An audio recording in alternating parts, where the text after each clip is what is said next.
नमस्कार मित्रों, मैं प्रदीप श्रीवास्तव कहानी टाइम में आपका स्वागत करता हूँ। लीजिए सुनिए मेरी कहानी सेनेल लौट आएगी का 5वां और अंतिम भाग।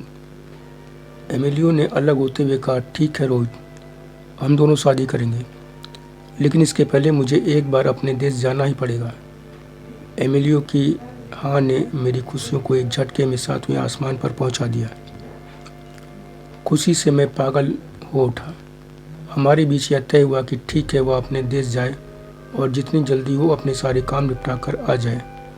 फिर बिना एक पल गंवाए हम दोनों शादी करके एक साथ जीवन बिताएंगे। खुशी के मारे मेरे दिमाग में एक बार भी यह नहीं आया कि उससे कहता कि जाने से पहले शादी करके जाओ। मैं खुशी से इतना पगलाया हुआ था कि उस दिन एमिलियो के साथ फिर घूमने गया। सेनेगल जाने से पहले उसे काफ़ी शॉपिंग करनी थी। अब वह अपने मूल देश लाइबेरिया के बजाय जहाँ शरणार्थी थी, उसी देश सेनेगल को अपना देश कहती थी। उसकी वापसी के पहले मैं शादी के सपने देखते हुए उसे जोश में 4 लाख रुपए से अधिक की शॉपिंग करवा बैठा।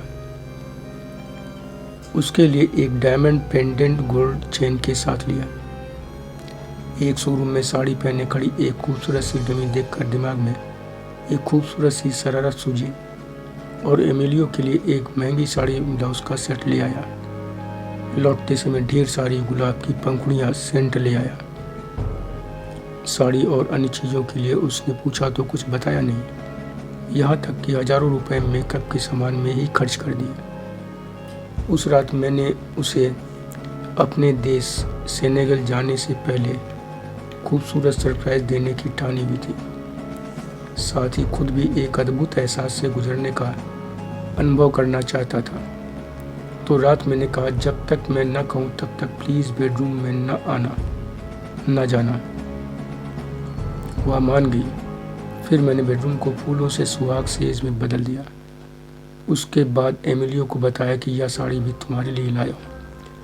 उसने आश्चर्य मिश्रित खुशी व्यक्त करते हुए कहा, इसे पहनेंगे कैसे, मुझे तो आती ही नहीं। मैंने कहा, एमिलियो, गूगल बाबा के रहते यह नामुमकिन नहीं है। फिर यूट्यूब पर साड़ी पहनने के तरीके हम दोनों ने देखे। उसके बाद सेंट के पानी से दोनों ने खूब नहाया।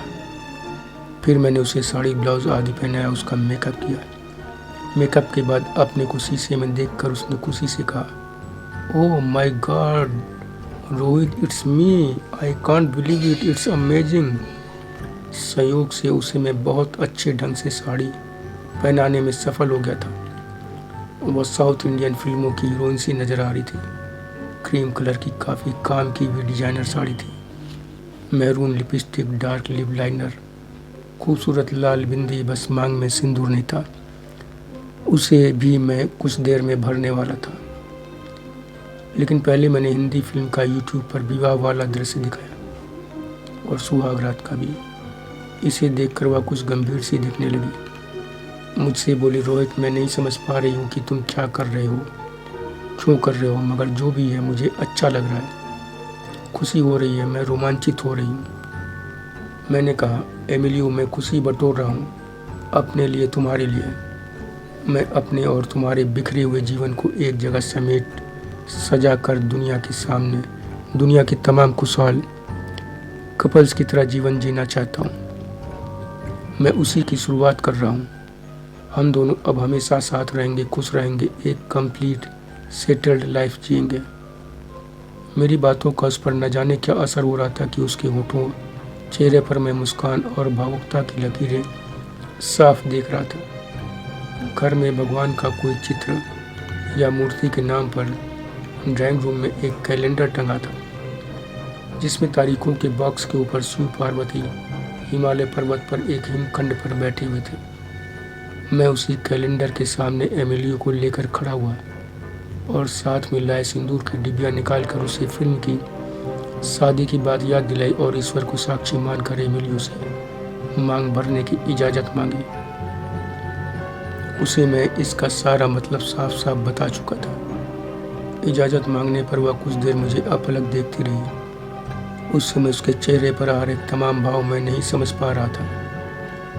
मुझे लगा कि उसकी आंखें भरती जा रही हैं, खुद को भी मैं भावुकता में डूबता हुआ महसूस कर रहा था। करीब 15 सेकंड के बाद एमिलियो ने अपना सिर हल्का सा आगे झुका दिया। उसे मैंने उसकी सहमति समझी और मांग में सिंदूर भर दिया। चुटकी से कितनी बार सिंदूर भरना होता है यह मुझे नहीं मालूम था, तो झट तर्क लगाया कि 7 फेरे लेते हैं तो 7 बार सिंदूर भी भर देते हैं। ईश्वर को साक्षी मान कर रहे हैं, पवित्र साफ मन से कर रहे हैं। ईश्वर अंतर्यामी है, सब जानता है। गलत सही वह सब देख समझ लेगा, ठीक कर देगा। सिंदूर भरने के बाद मैंने उसे गले से लगाकर चूम लिया। वह अखंड सुहागन दिखाई दे रही थी। मांग भरने की प्रक्रिया में न जाने क्या था कि हम दोनों के चेहरे पर भावुकता मुस्कान दोनों साथ साथ थी। अब हम बोल कम रहे थे, चेहरे के भावों से ज़्यादा बातें कर रहे थे। ऐसे मौके पर नई नवेली दुल्हन को जैसे घर की महिलाएं खास तौर से नंदे जिठानी जिस प्रकार सुहाग सेज पर ले जाकर बिठा देती हैं, वैसे ही मैंने एमिलियो को बेडरूम में खुद सजाए बेड पर बिठा दिया। फूलों की पंखुड़ियों से सजे और सेंट से महकते बेड पर उसे बिठाकर मैंने एक शरारत और की। उसका चेहरा घूंघट से ढक दिया। फिर एक गिलास में केसर मिला दूध लाकर रख दिया। उसे याद दिला दिया कि फिल्म में जो देखा है आगे वह प्रक्रिया तुम पूरी करोगी। इन सब के दौरान वह 3-4 बार हंसी और कहा, रोहित यह सब क्या कर रहे हो? मैं समझ नहीं पा रही हूँ, लेकिन अच्छा लग रहा है। मैंने कहा, एमिलियो अभी और अच्छा लगेगा। हम एक ऐसे क्षण को एंजॉय करने वाले हैं जिसका मौका लकीएस्ट पर्सन को ही मिलता है। फिर मैं कमरे से बाहर आ गया और अपने कपड़े चेंज कर 2 मिनट में ही बेडरूम में पहुंच गया।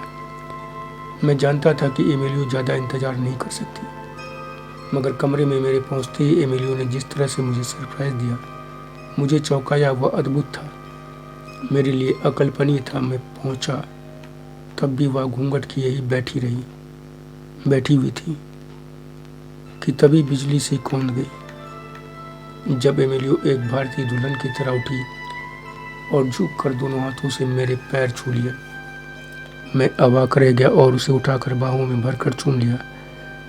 यूट्यूब पर देखकर वह इतनी निपुणता के साथ यह सब कर गुजरेगी यह मैंने सोचा भी नहीं था। मैं फिर भावुक हो उठा। मैं उसे लेकर बेड पर बैठ गया। तभी उसने बेड के बगल में रखे दूध का गिलास उठाकर उसे पिलाने पीने की रस्म भी पूरी कर डाली और मैंने उसे सुहागरात का गिफ्ट डायमंड पेंडेंट उसके गले में डाल दिया। उसे पहनकर वह खुशी से भर गई। मेरे हाथों को पकड़कर बोली, रोहित मैंने सब ठीक तो किया, कोई मिस्टेक तो नहीं हुई? उसके चेहरे को दोनों हाथों में भरते हुए मैंने कहा एक्सीलेंट। फिर हमने एक भारतीय नवविवाहित की तरह ही खूब जोरदार ढंग से रात भर सुहागरात मनाई। उसके पहले उसे अपने प्यार की सबसे खूबसूरत बेशकीमती निशानी नया नाम दिया था, शेनेल, जिसे सुनकर उसने अपनी खुशी किस कर व्यक्त की थी। उस रात को उसके साथ जी भर कर जी लेना चाहता था। निश्चित ही वह भी यही कर रही थी। उस रात मैंने पहले उसकी विस्की की डिमांड यह कहकर मना कर दी थी कि आज हमें नहीं पीना चाहिए, मगर कुछ देर में उसे भी दिया और खुद भी पी कि इसका दिल न दुखे। हमारी सुहागरात भोर होने के करीब तक चलती रही। अगले दिन हम दोनों बहुत देर से उठे और फिर दिन भर उदास रहे। न वह ज़्यादा बोल रही थी और न मैं। उसके अपने देश जाने का समय जैसे जैसे करीब आ रहा था, यह उदासी और गहरी होती जा रही थी। आखिर यह भारी समय भी बीत गया और रात में मैं उसे इंदिरा गांधी एयरपोर्ट पर छोड़ने गया। वह बराबर मेरा हाथ पकड़े रही। चेक इन के बाद वह प्लेन के रनवे पर आने पर अन्य यात्रियों की तरह चलने को उठ खड़ी हुई। हम फिर गले मिले। मैंने हैप्पी जर्नी बोला। उसने मुझे अपना ख्याल रखने को कहा। फिर चल दी। मुड़ मुड़ कर पीछे देखती, हाथ हिलाती जाती। उसकी आंखों में आंसू चमक रहे थे और गले में वह डायमंड पेंडेंट भी। वह 6000 मील दूर अपने देश जा रही थी, लौट कर हमेशा के लिए मेरे पास आने के लिए। मैं उसे ओझल हो जाने तक देखता रहा और फिर प्लेन को टेक ऑफ कर आसमान में ओझल हो जाने तक। मेरी आंखों से बार बार आंसू टपक रहे थे। मन बार बार सैनल सैनल कह रहा था, सैनल जितनी जल्दी हो चली आना, अब तुम्हारे बिना जीना मुश्किल है। मैं तुम्हें वाकई अपनी लाइफ पार्टनर ही नहीं पत्नी मान चुका हूँ, बना चुका हूँ। सैनल सैनल मेरी सैनल। घर लौटा तो मैं रात भर उसकी याद में जागता रहा, सिगरेट पीता रहा और लैपटॉप पर बार बार पिछली रात की वह क्लिपिंग्स देखता रहा जिसे मैंने और सैनल ने अपने अपने मोबाइल से बनाया था। और सैनल ने अपने अच्छे वाले सौतेले पिता को मेल भी किया था। अगले पूरे दिन मैं घर पर पड़ा रहा, बार बार मेल चेक करता रहा।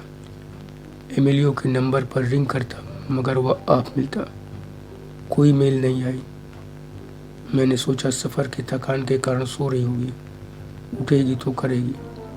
मगर धीरे धीरे 1 दिन 2 दिन और फिर कई दिन बीत गए। ना उसका मोबाइल ऑन हुआ, ना मेल आई। फिर नंबर आउट ऑफ ऑर्डर हो गया, मेल बाउंस होने लगी। उसके अच्छे वाले सौतेले पिता और माता का नंबर भी आउट ऑफ ऑर्डर हो गया।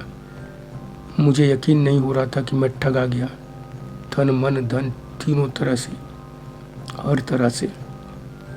बीतते समय ने अंततः पक्का यकीन करा दिया कि 6000 मील दूर से आकर 2 महीने में 10 लाख का चूना लगा गई।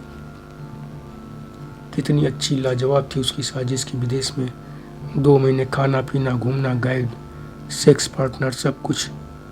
जाते जाते लाखों का सामान ले गई, सिर्फ साड़ी को छोड़कर, जिसे गुस्से में मैंने जला दिया। मैं इतना विवश था कि कुछ नहीं कर सकता था। किसको बताता, क्या बताता? शादी का जो वीडियो बनाया था वैसी शादी का कोई कानूनी अर्थ नहीं। कानूनी मदद लूँ भी तो दुनिया हंसेगी अलग कि आधी उम्र की लड़की को 2 महीने साथ रखकर ऐश करते रहे। तब यह सब पता करने का होश नहीं था। दोस्तों की सलाह तब याद नहीं आई कि देखना इन धूर्त लड़कियों, इनकी बातों में उलझ न जाना। मगर उदासियों से हर बार पार पाकर आगे बढ़ जाना तो मेरी आदत है।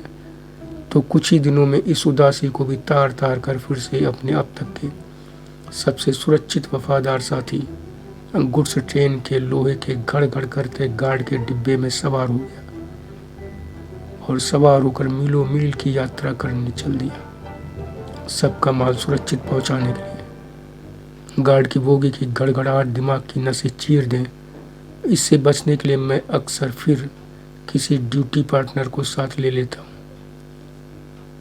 ड्यूटी पर एक सेक्स वर्कर को साथ लेकर चलने से नौकरी जाने का खतरा है तो क्या? अकेलापन नसों को चीर तो नहीं रहा? और सैनल, ये नहीं कहूँगा कि उसकी याद नहीं आती, आती है, अब भी आती है। और तब उसके लिए कोई अपशब्द नहीं निकलता, बस हंसी आती है और याद आते हैं साथ बिताए खूबसूरत पल। तब अनायास ही मुँह से निकल जाता है सैनल। धन्यवाद मित्रों।